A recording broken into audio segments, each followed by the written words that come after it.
Hello and welcome. Now let us come to destruction consciousness towards the past.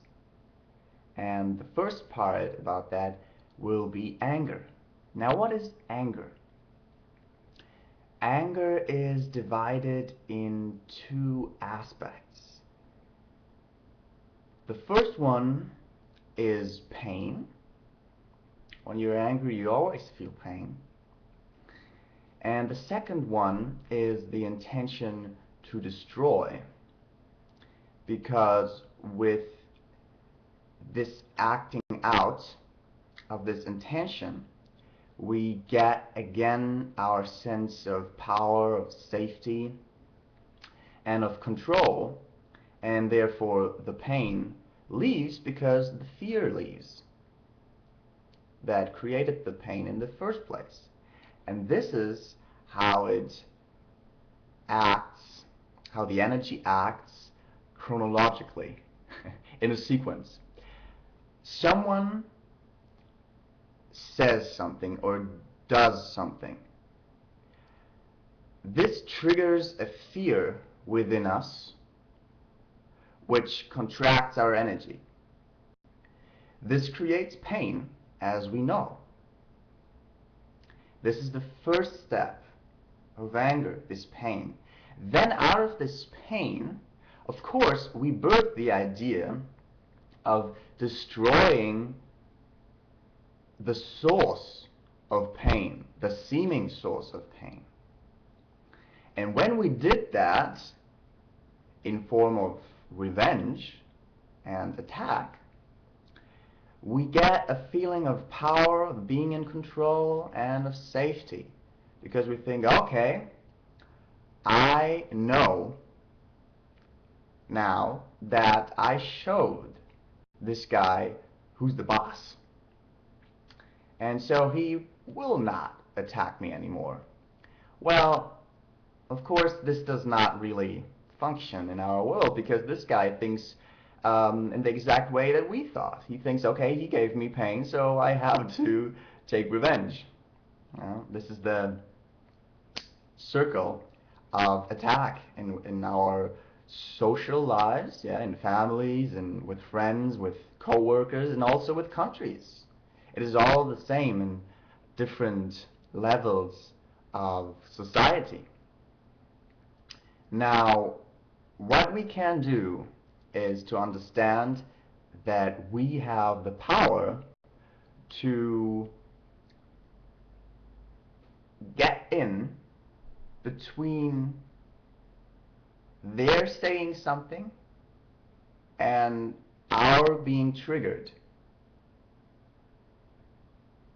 to fear something, yeah? That a fear is triggered within us. Now, how can we do that?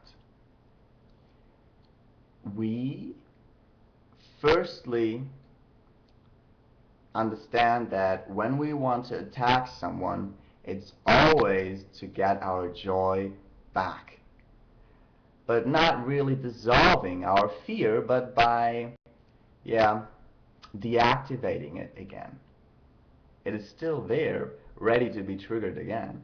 But when we feel this pain, someone says something like, oh my gosh, you're so small, or something like that. And we can say, okay, why do I fear to be small? Why is that giving me pain? Maybe because you think that you are not lovable when you're small. Maybe you think that you cannot cope with the world. You cannot survive in this hard elbow society when you're small.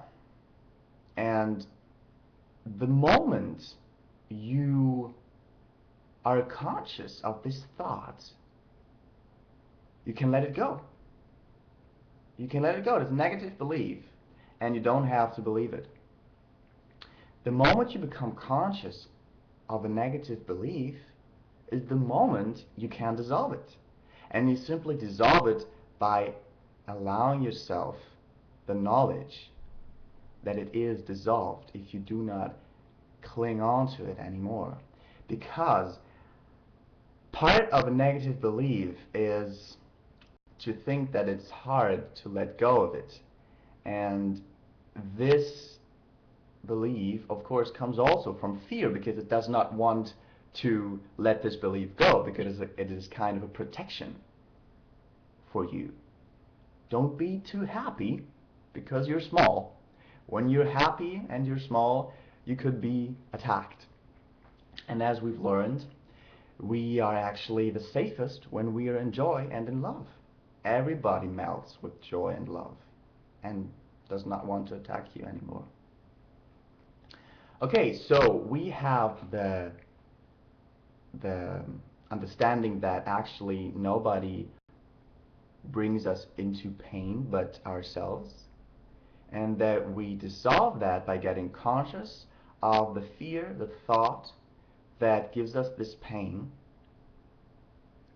And the moment we get conscious of it, it's gone. If we allow it to be gone, it's gone. Now, one thing, of course, is the willingness to not attack the other person. The strength of will to look towards ourselves to dissolve our pain and not towards another one.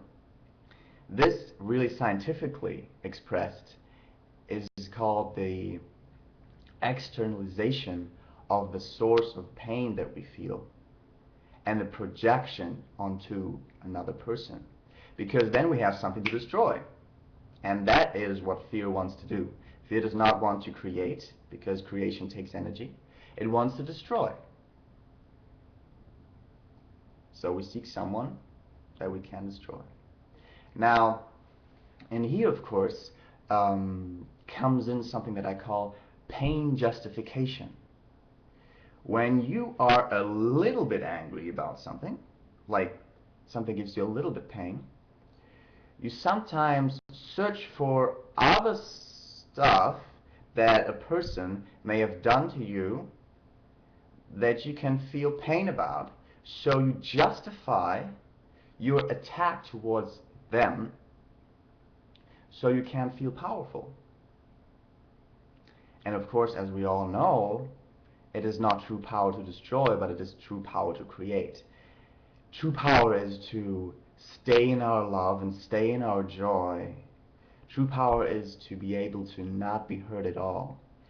And false power is to destroy others to feel safe. Good, so these are two things that we can do to really get into our mastery over anger. First thing is look at ourselves, what triggers the pain, and dissolve that belief by simply getting conscious of it and letting it go, as everything is simply a thought. And the second step is to not decide that we want to get our joy by attacking someone else, and not seeking stuff that gives us more pain to attack the other person. Because this is again this principle of being addicted to pain. We use pain for so much, and also to justify getting our joy. So we first go in pain to get joy. So this is of course insane. But all our programs, all the program of fear is insane, and we created it, and it's really ingeniously insane. So we don't have to judge it. It is just not the time anymore to be in anger, to look outside of ourselves, but it is the time to look inwardly. What is that gives me pain, to dissolve it, and to understand that we, like that, can decide with our will to be in joy again without having to attack another person. Thank you very much.